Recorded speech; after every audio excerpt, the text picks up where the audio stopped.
So, from something you forgot along the way, it's the beautiful picture of cherry blossoms. And today we are on number 26. Kindness benefits oneself as well as others. Watanabe Kazan's Rules for Business. A merchant once asked the famous thinker Watanabe Kazan, 1793 to 1841, the secrets of business success. Watanabe obligingly came up with the following rules. 1. Get up before your servants. 2.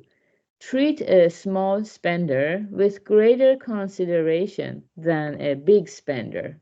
3. When a customer returns an item he is displeased with, treat him with even greater courtesy than when he bought it. 4. The more you prosper, the more frugal you should be. 5. Write down every cent you spend on yourself. 6. Don't forget the determination of your first business venture. 7. When a competitor opens up in the neighborhood, develop cordial relations with him and encourage one another warmly. 8. When you open a branch store, lay in food for 3 years. In all ages, early to bed and early to rise has been a secret of success. There is a tendency to make much of rich people and slight the poor, but it is imperative to look after the needs of the poor and take their side.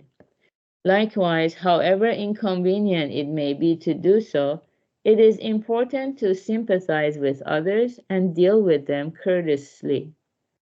The more others respect and admire you, the more circumspect you need to be in words and deeds.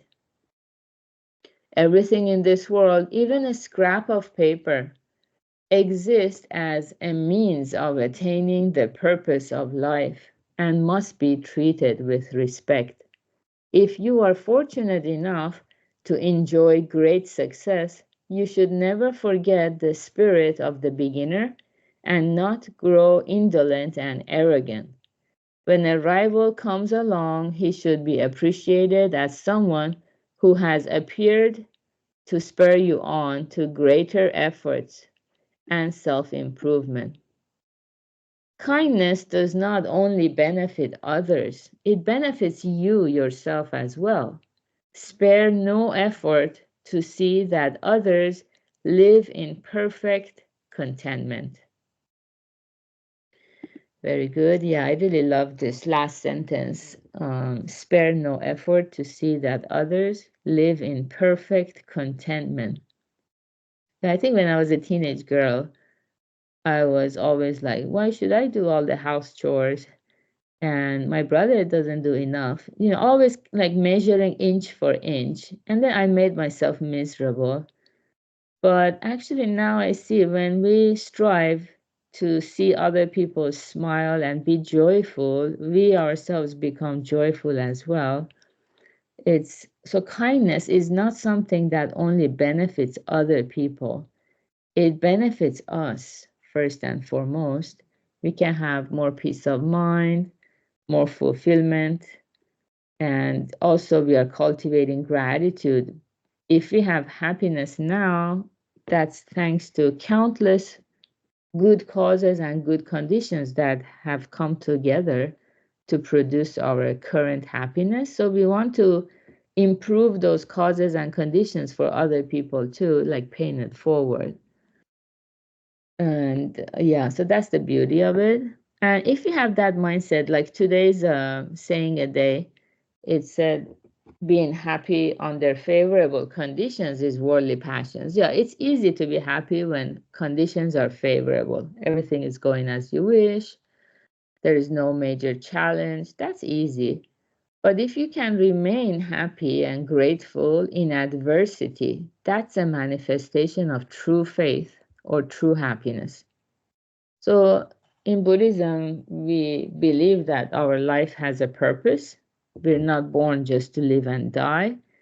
We have a beautiful purpose, and it says actually here at the end too that, yeah, so everything is supporting that purpose. Even a scrap of paper you find like on the floor, it exists as a means of attaining the purpose of life and must be treated with respect. So we become more mindful of even small things. They're not small anymore. They become more and more significant. So once we understand our life has this noble purpose, then even our hardships, adversities, we can find meaning in them because we are suffering because something in our way of thinking is not in alignment with the law of cause and effect. We are rejecting the law, and so we suffer. So, in order to go in alignment with the universal law of cause and effect, so these are some of the practices in this context. So, we want to get up early, like all of you here. Good job. Yeah, when we get up early, we feel already a sense of accomplishment that today is going to be a good day. So getting up early is very good. And also biologically, if you go for a short walk at this time, um, before the sun goes up, yeah, you get a lot of energy from the sun too.